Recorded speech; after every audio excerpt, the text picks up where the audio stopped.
प्राण पूज्य गुरुदेव, बंधुओं बहनों, काफ़ी लंबी चर्चा आपने सुनी और यह चर्चा तो इतनी लंबी है कि जितना परिग्रह लंबा चौड़ा है, परिग्रह का कभी अंत ही नहीं आता। जिस दिन परिग्रह का अंत आता है तो सारी समस्याओं का अंत आ जाता है। समस्या एक परिग्रह ही है और कोई समस्या ही नहीं है दुनिया में।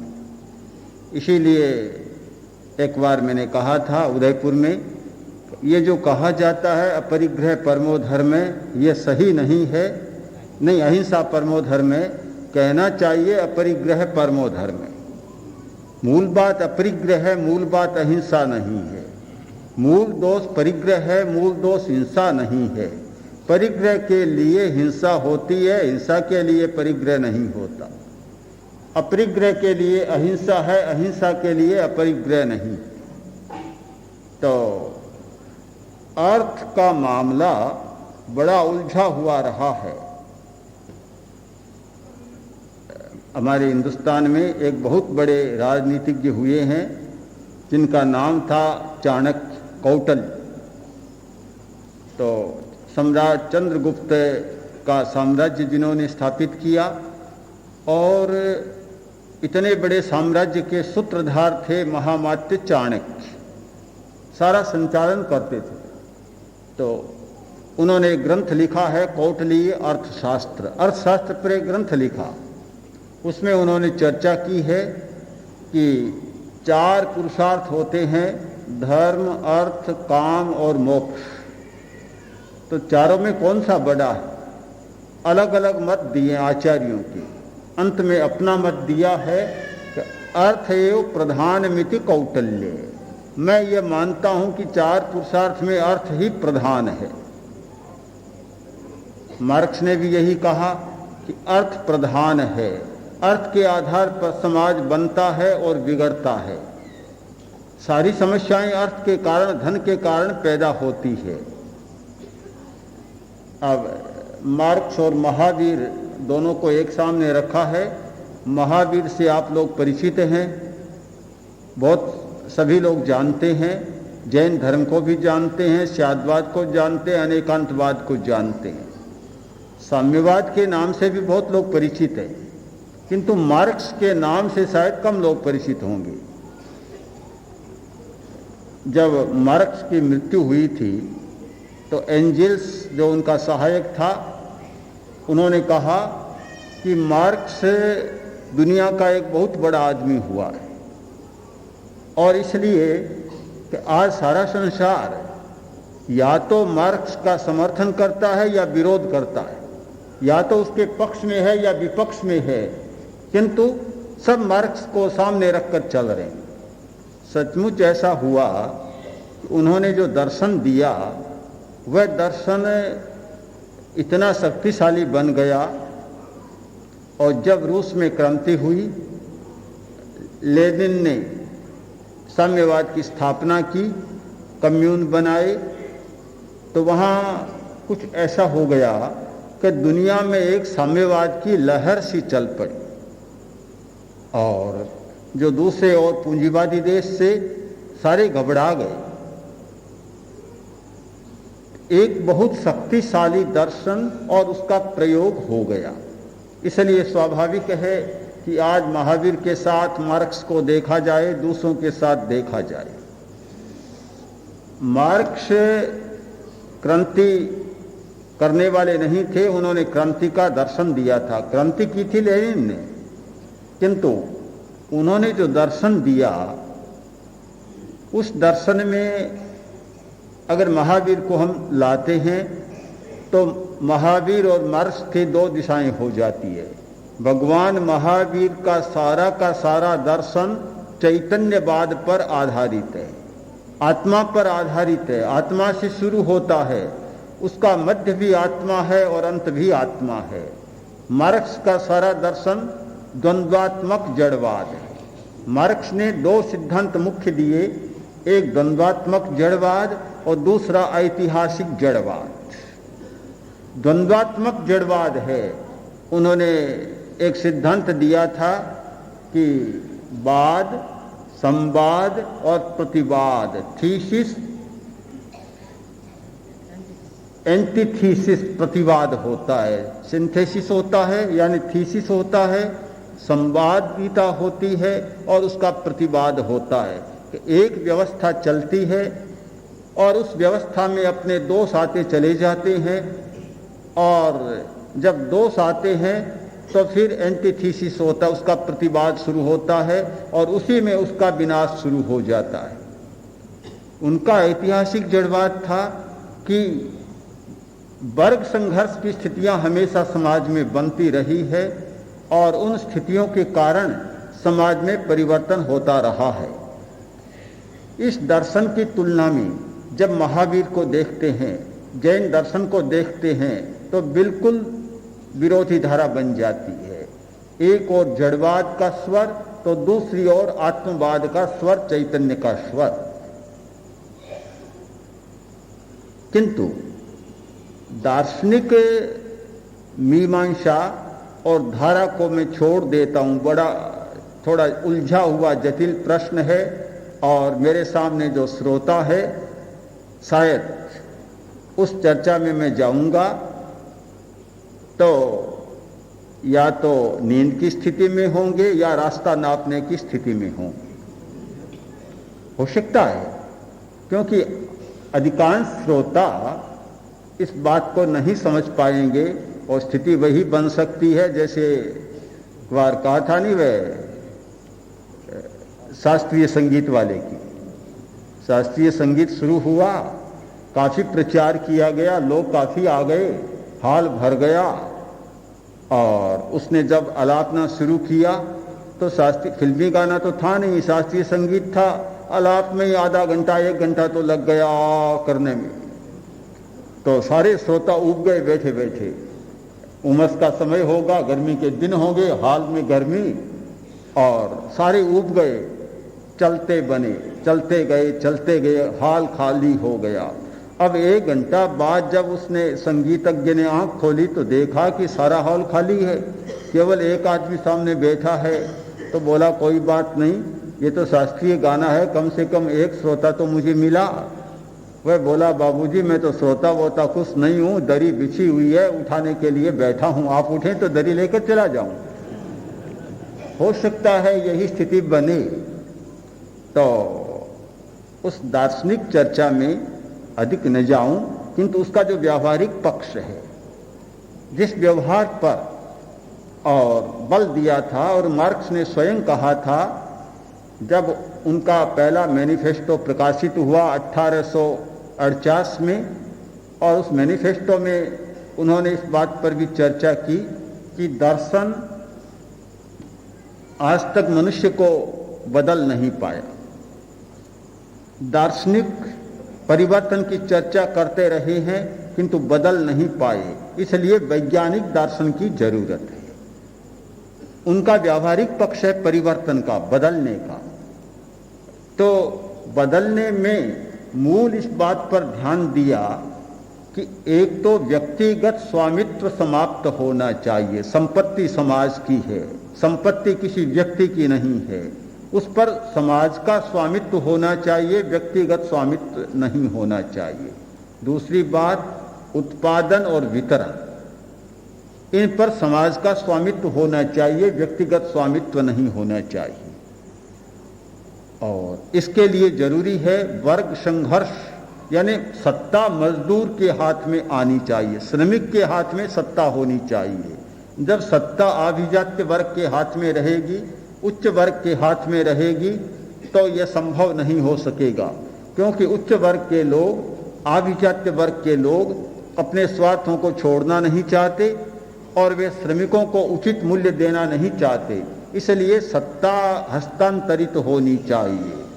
सत्ता न किसी राजा के और न किसी अभिजात वर्ग के लोगों के हाथ में रहे, किंतु मजदूरों के हाथ में सत्ता रहे। जो उत्पादन करने वाले हैं उनके हाथ में सत्ता रहे, और उसके लिए जरूरी है संघर्ष। संघर्ष के बिना संभव नहीं, तो संघर्ष के द्वारा सत्ता को बदला जाए। अब संघर्ष करने में अगर हिंसा किए बिना काम चले तो हिंसा न की जाए, किंतु हिंसा के बिना अगर काम न चलता हो तो रक्त क्रांति भी की जा सकती है, हिंसा भी की जा सकती है। यह एक मोटा मोटा सा साम्यवाद का व्यावहारिक पक्ष हमारे सामने है। मार्क्स को हम देखते हैं, पढ़ते हैं तो ऐसा जरूर लगता है कि उस व्यक्ति के मन में एक करुणा थी। करुणा से उन्होंने देखा और मनुष्य जाति के प्रति, उन शोषित लोगों के प्रति जो प्रताड़ित थे, शोषित थे, जिनका शोषण किया जा रहा था, मन में गहरी संवेदना थी। संवेदना के कारण उन्होंने इस दर्शन को व्याख्यायित किया। और ये तो स्थिति तो बहुत साफ है, चाहे हम जैन दर्शन की दृष्टि से देखें, चाहे साम्यवाद की दृष्टि से देखें, कि हिंसा बहुत उग्र बन रही थी। इतनी उग्र बन गई कि करुणा समाप्त और क्रूरता का विकास हो रहा था।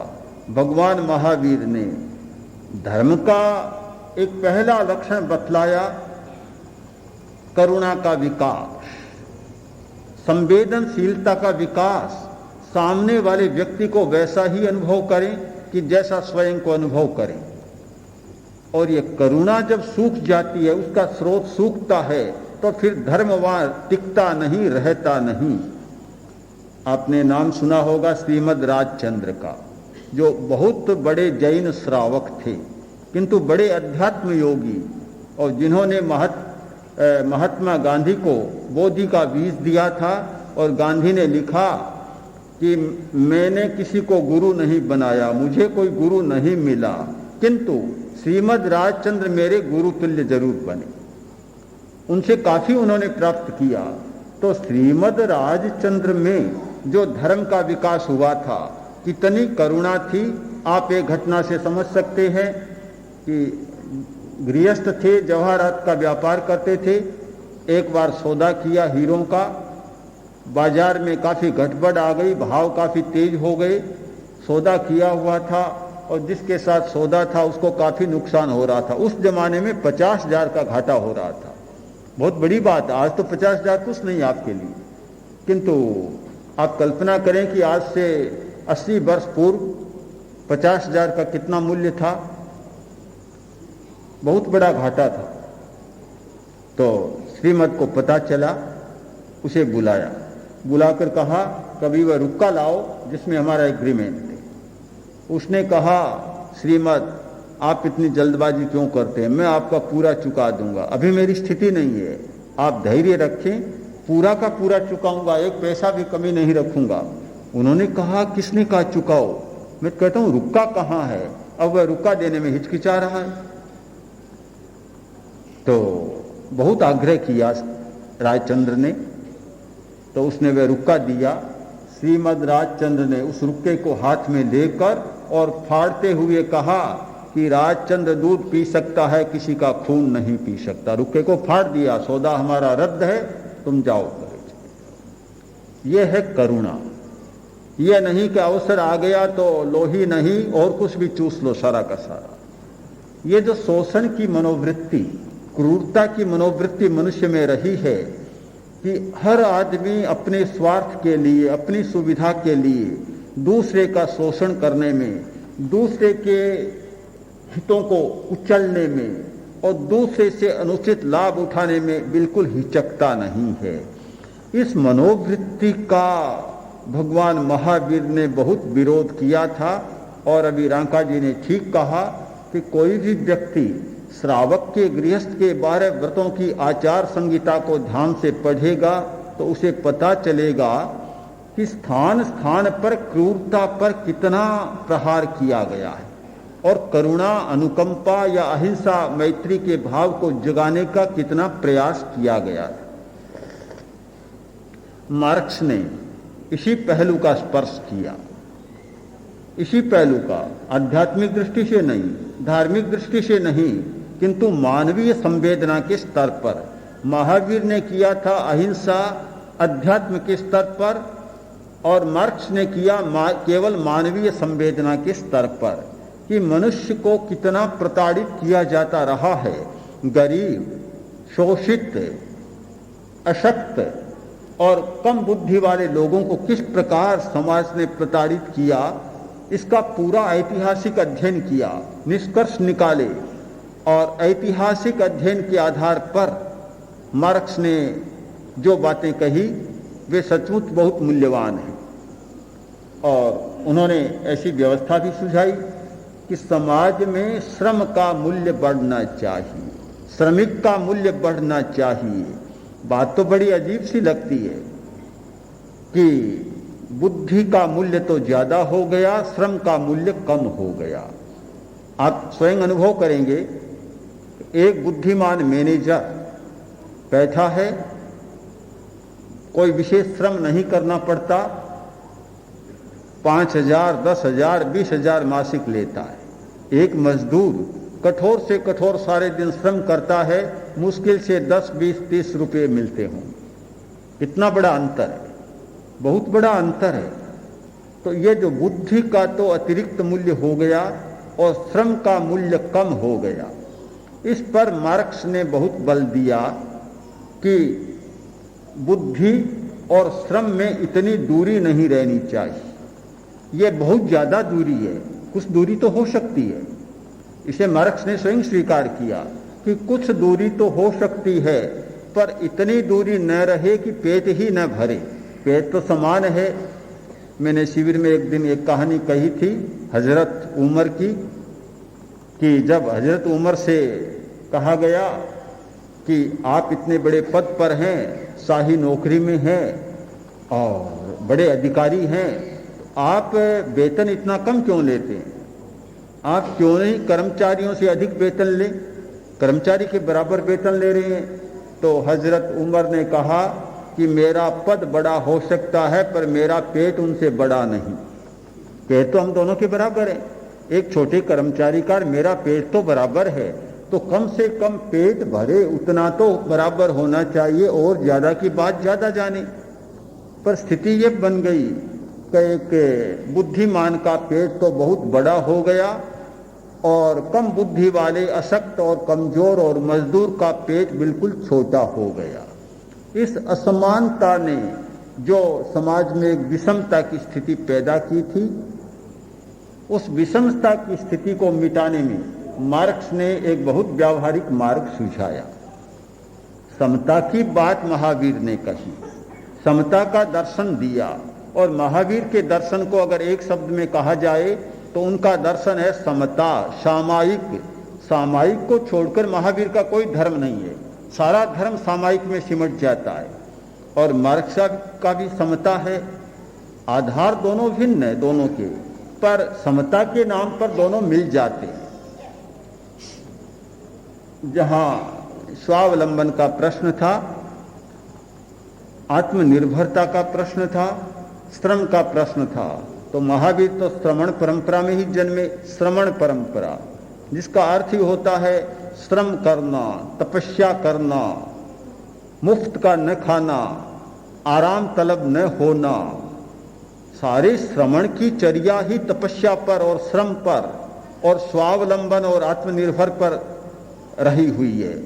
महावीर ने ऐसे शब्दों का बहुत प्रयोग किया है और बड़ा महत्व बतलाया कि जो स्वावलंबी होता है वह कितना लाभ में होता है, इसका बहुत लंबा चौड़ा वर्णन दिया।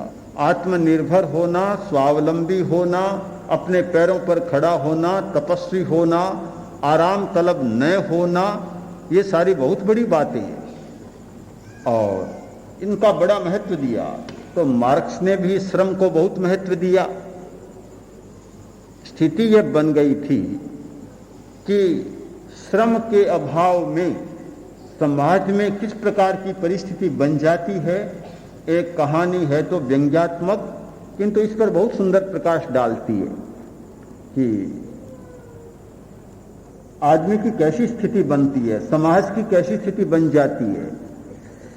एक आदमी जा रहा था जंगल, गर्मी का मौसम, बहुत तेज गर्मी, चिलचिलाती धूप और प्यास लग गई। आगे देखा कि कुआं, कुआं आते ही कुएं पर चढ़ा और बहुत प्यास से अकुला रहा था, कंठ सूख रहे थे। आगे जाकर देखा कि डोल पड़ा है, रस्सी भी पड़ी है और एक आदमी भी बैठा है। तो छटपटाया हुआ था, जाकर बोला, अरे भैया तुम पहले से यहां बैठे हो, सुस्ता रहे हो, आराम किया है, जरा पानी निकालो और मुझे पिला दो। तो वह बोला, मैं पानी नहीं निकाल सकता। अरे क्यों नहीं निकाल सकते, देखो ये डोल पड़ी है, रस्सी पड़ी, पानी निकालो और मुझे पिलाओ। कि मैं नहीं निकाल सकता। क्यों नहीं निकाल सकते? कि मैं नवाब ज्यादा हूं। कैसे पानी निकालूं?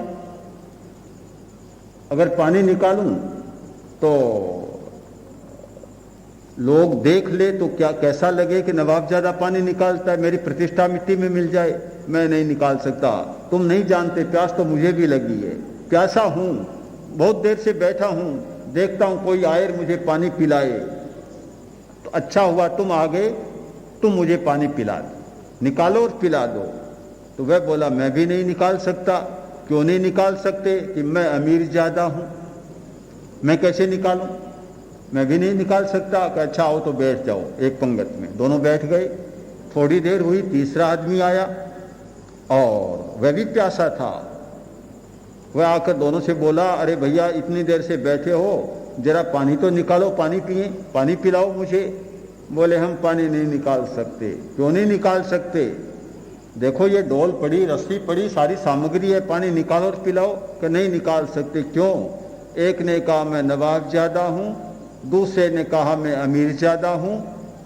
तो बोले कि तुम निकालो, हमें भी पिला दो। वह बोला, मैं भी नहीं निकाल सकता। क्यों नहीं निकाल सकते?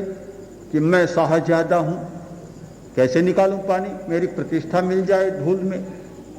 अच्छा तुम भी आकर बैठ जाओ। तीनों एक पंगत में बैठ गए।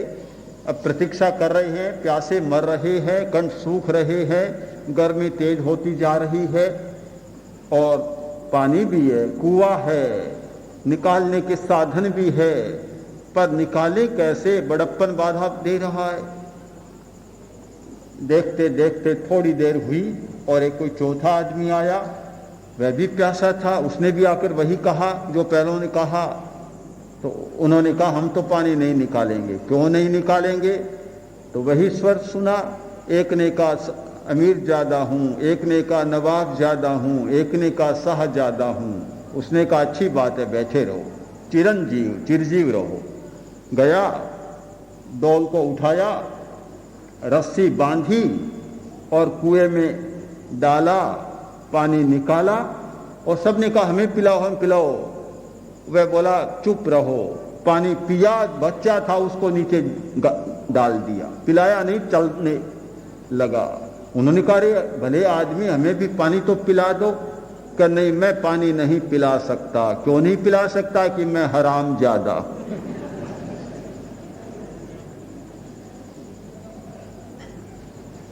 किसने पैदा किया हरामजादे को?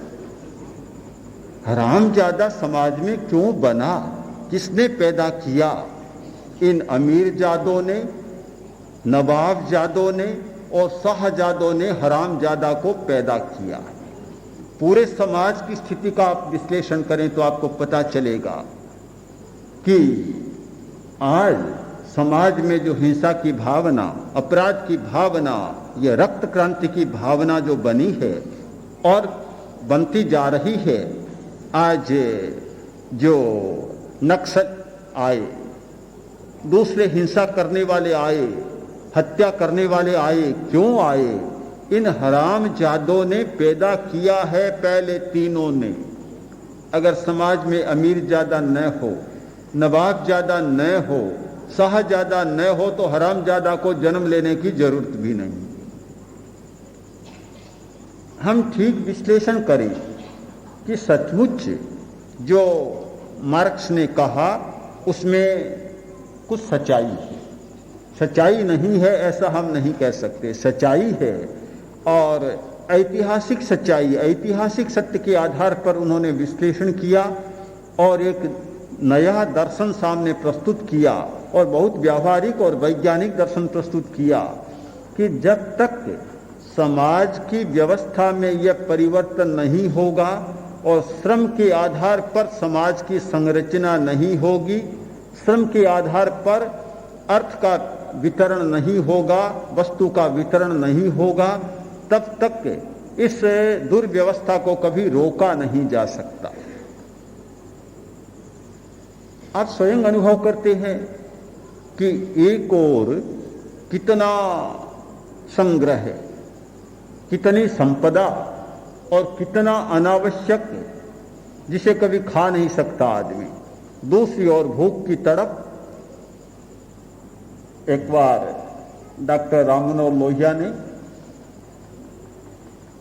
आचार्य श्री से कहा कि आप मुनि नथमल जी को मेरे साथ गांव में भेजें, और मैं चाहता हूं कि इनको साक्षात दिखा सकूं कि कितनी गरीबी है हमारे देश में, कितने गरीब लोग हैं। उन्होंने सारा लेखा जोखा बताया कि 20-25 करोड़ तो हमारे देश में ऐसे हैं जिनको एक बार भोजन मिलता है, दूसरी बार भोजन मिलता ही नहीं है। कितनी गरीबी, कितनी भूख, कितनी तड़प कि बहुत सारे बच्चे अभाव में मर जाते हैं।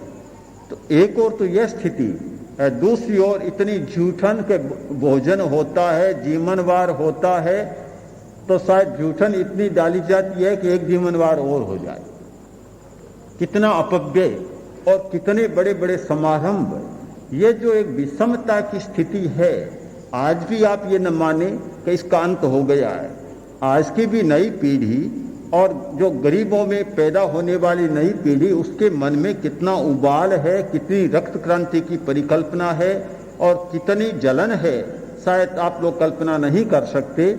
और पता नहीं कि कब क्या स्थिति बन सकती है। तो काफी लंबी चर्चा हो गई, इसका अब उपसंहार करूं कि समता की दिशा में 2500 वर्ष पहले भी एक स्वर उठा था और महावीर ने सबसे ज्यादा इस पर बल दिया था। और इतना बल दिया था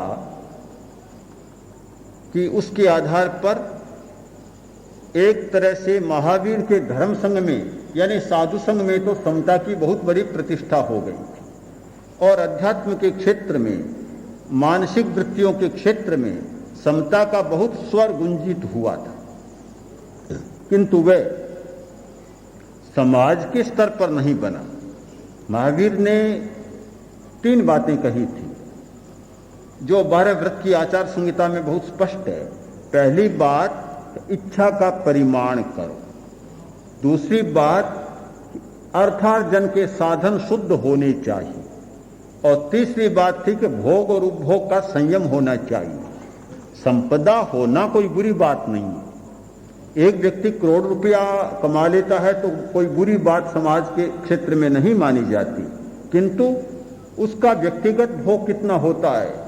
एक मकान बनाया, एक भाई ने बताया कि अमुक ने मकान बनाया, यहाँ की नहीं पीछे की चर्चा है गुजरात की, कि उसने 50 लाख तो फर्नीचर में लगा दिए। बड़े गौरव के साथ कहा। मैंने कहा भी क्या गौरव बता रहे हो, कौन सी बड़ी बात की। अगर 50 लाख का विसर्जन करता तब तो गौरव की बात बताते, इतना क्या गौरव कर रहे हो।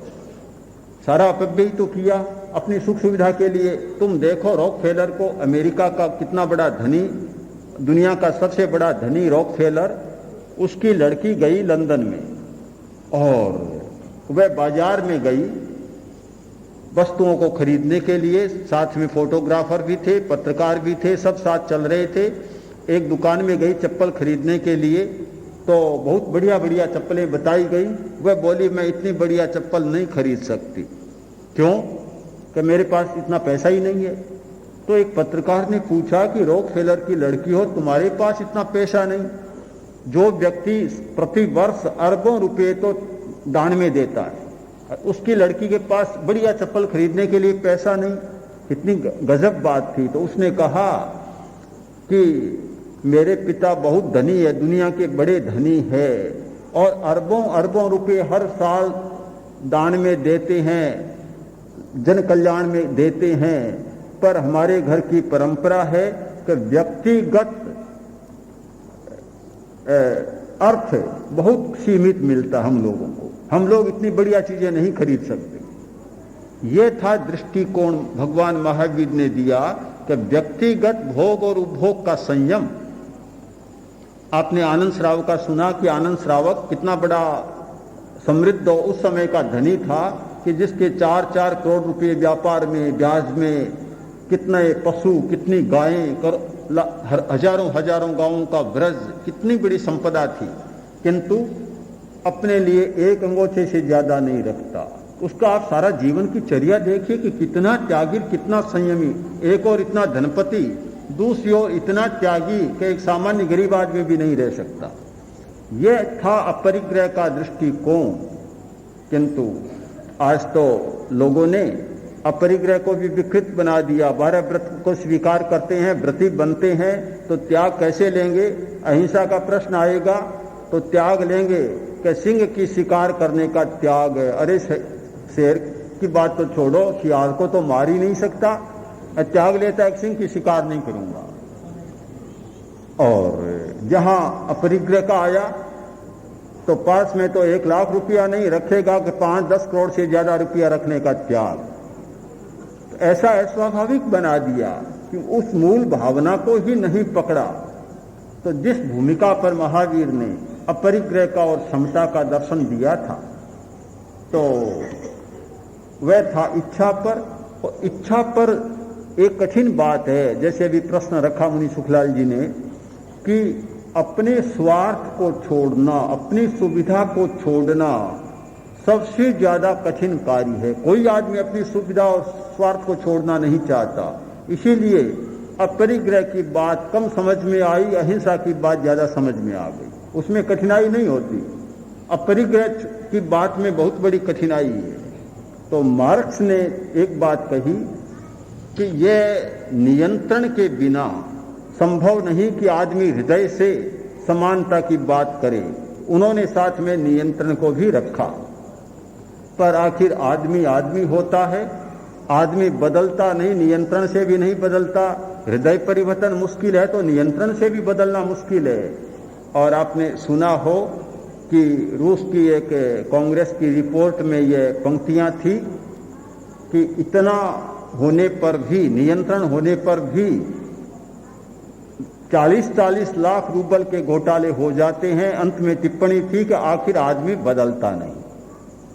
प्रश्न है बदलने का, तो एक मार्ग है और वह मार्ग है कि व्यवस्था का परिवर्तन और साथ साथ में हृदय परिवर्तन दोनों हो तो एक अच्छा मार्ग हो सकता है। तो केवल हृदय परिवर्तन की बात भी नहीं कर रहा हूं, केवल व्यवस्था परिवर्तन की बात भी नहीं कर रहा हूं। आचार्य श्री ने एक मार्ग सुझाया था दिल्ली में और बहुत बड़े परिषद में लोकसभा के सदस्यों के बीच कि ये दोनों बात साथ में हो कि व्यवस्था का परिवर्तन भी चले और साथ साथ में हृदय परिवर्तन को और जोड़ दिया जाए तो एक अच्छी व्यवस्था हो सकती है। तो आज की सारी चर्चा का निष्कर्ष उपसंहार की भाषा में यह है कि व्यवस्था परिवर्तन के साथ साथ हृदय परिवर्तन हो, ब्रेन वॉशिंग हो, मानस बदले, मस्तिष्क बदले तो समाज का भला होगा।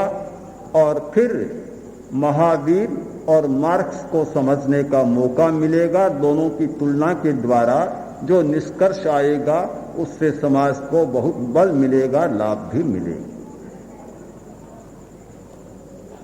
निश्चित समय में युवाचार्य